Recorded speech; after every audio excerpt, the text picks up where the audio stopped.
Ok, entendo. Mais uma vez, um comentário muito aprofundado, muito interessante. E continuando aqui, já que até porque você citou a hegemonia estadunidense, está difícil não falar atualmente de como o Trump parece, pelo menos parece, que está conseguindo afundar os Estados Unidos de vez. E algumas pessoas acreditam que é o governo dele que vai, de forma, eu não sei se eu chamaria de acidental, mas não intencional, acabar com a hegemonia estadunidense de vez, porque o governo dele é visivelmente um desastre. Inclusive, eu costumo brincar muito que o Trump seria um aceleracionista de esquerda, agindo dessa forma para obrigar as pessoas a fazer uma revolução, porque não tem outra explicação das ações dele em alguns momentos. Obviamente, isso é uma brincadeira, pessoal. Mas você concorda que essa é a direção mesmo, que o Trump tem uma chance de, só pela incompetência dele, enfraquecer o imperialismo estadunidense, norte-americano? Ou talvez você pense que não é para tanto? Qual a sua opinião a respeito? Eu acho que essa é uma pergunta muito boa.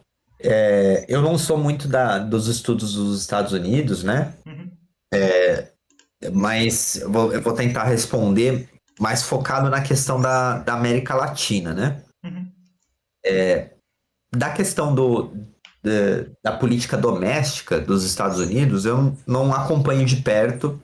Eu acho que alguém bem informado conseguiria dar uma resposta tão válida quanto a minha, sabe? Mas eu acompanho já há um tempo a iniciativa do Projeto 2025, né? uhum, Que é uma iniciativa de republicanos radicalizados para propor um projeto de longo prazo para os Estados Unidos, né? E o Trump foi eleito, impulsionado por esse grupo, e eu vejo que, de muitas formas, vários pontos que estavam inclusos nesse projeto estão sendo realizados, estão anunciados, e, e o problema é que dentro desse projeto, né, tem a iniciativa de fortalecimento da presidência da República, né? uhum, Talvez um ponto extra que o Trump coloque nisso seria a possibilidade do terceiro mandato, né? E tudo isso corrói as instituições da República, né? E possivelmente poderia acabar em uma ditadura, né? Caso o poder da presidência da República passe o poder do Congresso, do Legislativo e do Judiciário, né? uhum. A gente tem que ver como é que está indo, mas por enquanto as intervenções, né, nos estados, o envio da Guarda Nacional, a iniciativa contra imigrantes, né, a iniciativa contra os direitos LGBT, a destruição das agências do governo federal, tudo isso está na direção do projeto 2025, né? Uhum. E falando mais específico da política externa, né, que é o que eu entendo um pouquinho mais, eu acho legal voltar um pouquinho para entender como é que os Estados Unidos se tornou uma grande potência na América, né? Sim. Porque quando eles eram apenas 13 colônias e proclamaram a sua independência por meio de uma guerra, né, de independência contra a Inglaterra, a política externa que eles praticaram era chamada de isolacionista. Eles evitavam se envolver nos conflitos europeus, né? Mas logo passando esse momento inicial, eles começam a sua expansão ao oeste, né? Impulsionada pelo chamado Destino Manifesto, que era uma mistura de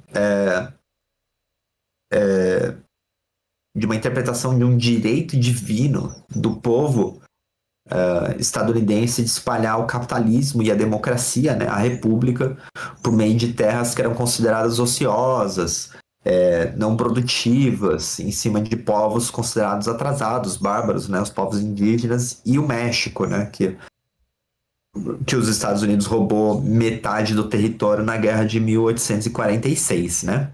Sim, sim.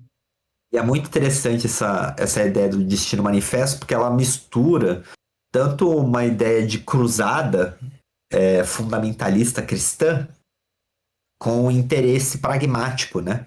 De se tornar mais forte, que é justamente a dualidade entre o liberalismo e o realismo que caracteriza a política externa estadunidense até hoje, né? Depois da Guerra de Secessão, tem um avanço da Revolução Industrial nos Estados Unidos, um grande crescimento do PIB, né? Uma média de crescimento de 4% ao ano, mesmo com algumas crises econômicas. E ao longo desse período tem um fortalecimento grande da presidência da República. As possibilidades de crescimento no mercado interno são praticamente esgotadas e todo esse processo de desenvolvimento capitalista é incentivado também pela teologia protestante, né? Que valorizava a dádiva, né?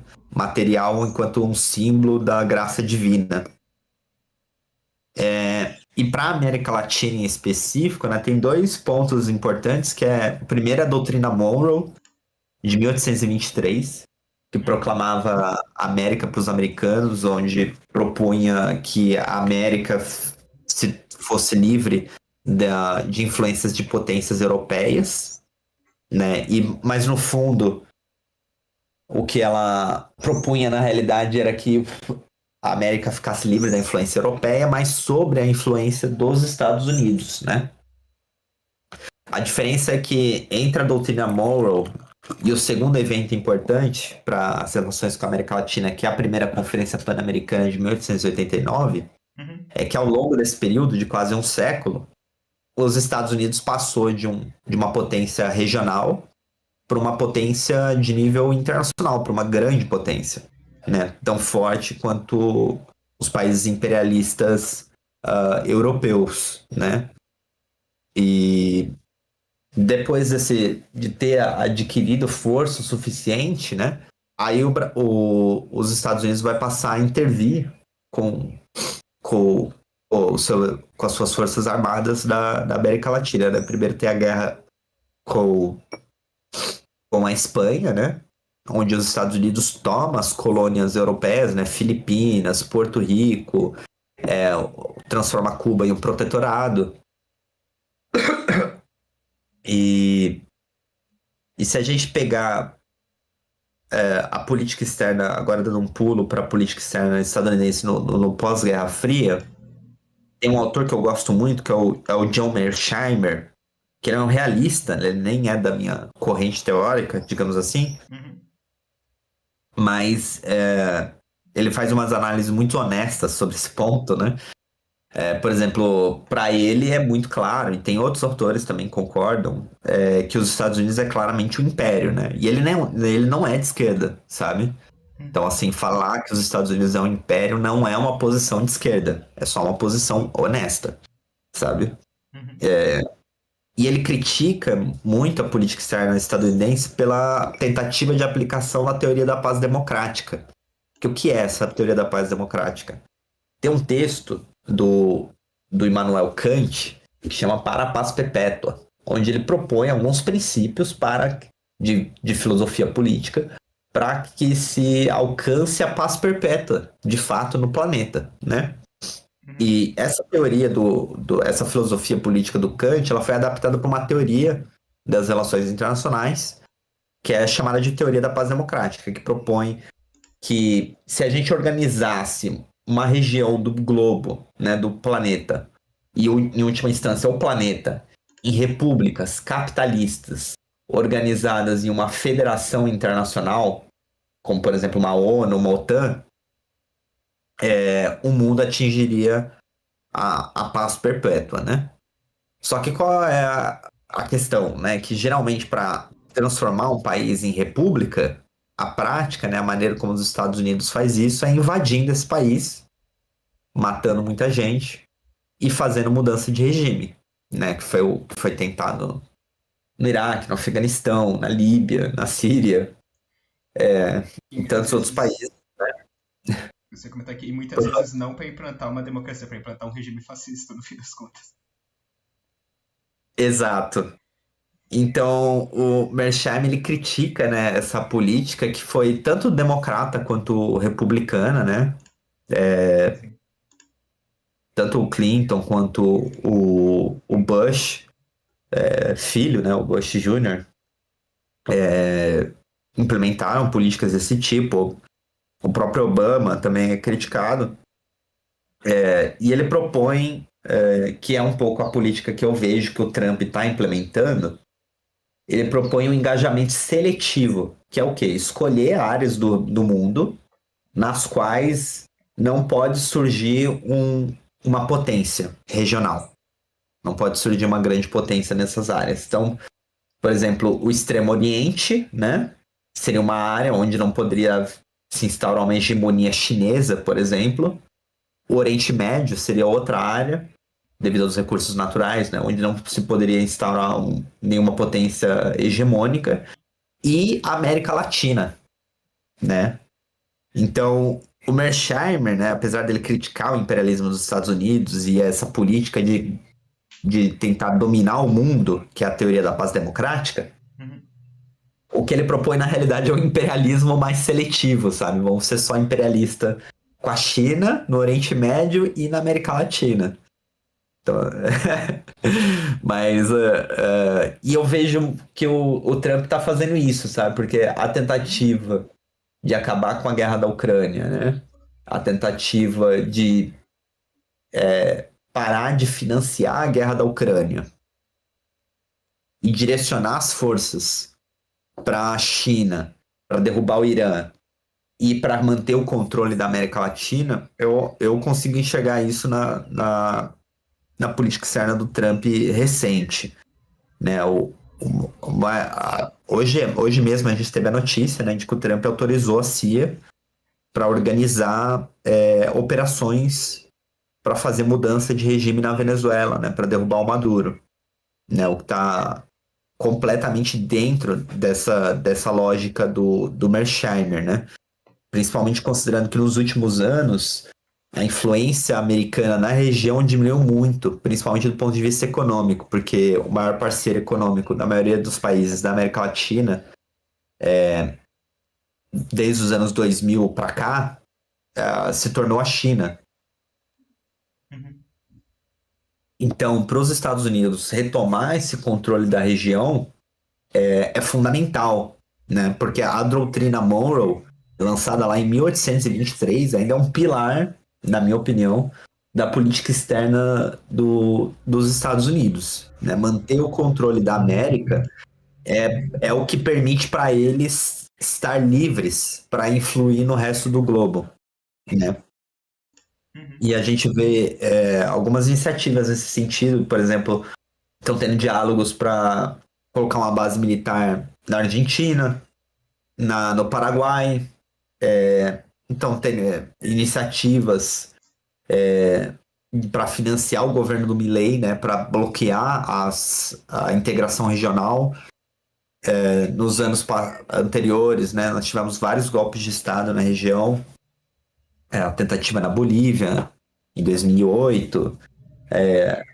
O golpe bem sucedido no Paraguai, em 2012. Teve o golpe frustrado no Equador em 2010. Então, a gente vê uma linha de continuidade nesse foco dos Estados Unidos na América Latina. Agora, se isso vai fazer com que a hegemonia dos Estados Unidos passe, eu não sei. Eu acho que isso é um processo de mais longa duração, sabe? Eu não vejo no curto prazo a possibilidade do império cair, sabe? Talvez no longo prazo, e no longo prazo é difícil prever. Né? A tendência é que conforme os Estados Unidos nos ataquem, ele aproxime os países atacados dos BRICS, né? Agora, se isso vai nos salvar, eu não sei. Eu acho que a distância, né? Por exemplo, a Rússia já está envolvida numa guerra.